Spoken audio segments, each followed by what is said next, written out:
Labą dieną. Mergaitės. Labai dažnai paskutiniu laiku girdžiu tokią komentarą parašo, tai viena, tai kita, tai kad kas čia per naujiena, kodėl čia taip atrodo, kodėl jūs taip teigiate ir taip toliau. Tai vat, aš noriu pasakyti, kad jau 8 metai, kada svoris neauga, o tik mažėja. Aš noriu pasakyti, kad mes ateiname šį pasaulį kaip deimantai ir jau nušlifuoti, tik mes patys save pakišam po lašinių krūvą, ką dariau sėkmingai ir aš.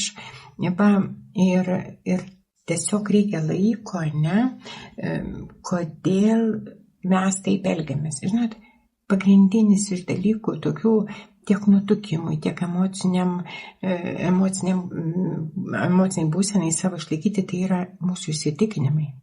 Žinot, jau nekalbant apie tai, kad dėl įsitikinimų skirtingų vyksta karai, pykstasi kaimynai, skiriasi šeimos, mes lygiai taip pat turim savus įsitikinimus ir mes sakom, ne, Rita sako, čia ne taip, juk visur rašo va šitaip, ne? Visur sako, kad va taip, o ne taip, visur pasižiūrėkit, bet ką paimkite ir sako kalorijos arba tas arba nas, ne? Čia matyti ne taip. Ir tai yra įsitikinimai. Dabar žiūrėkit, pažiūrime savo rezultatą. Rita sako ne taip, ne? Aš darau taip. Ir ką aš turiu? Aš turiu antsvorį, kuris nemažėja, kuris sukelia tam tikras papildomas problemas, ne? Ir taip toliau, man trukdo gyventi, bet aš vis tiek įsikabinus laikau, kad tai yra teisinga. Mergaitės. Gal paimkim taip ir pasakykim, o gal ne visai taip, jeigu rezultato neturiu. Gal kažkaip kitaip truputėlį. Gal yra dar kažkas, ko aš nesuprantu.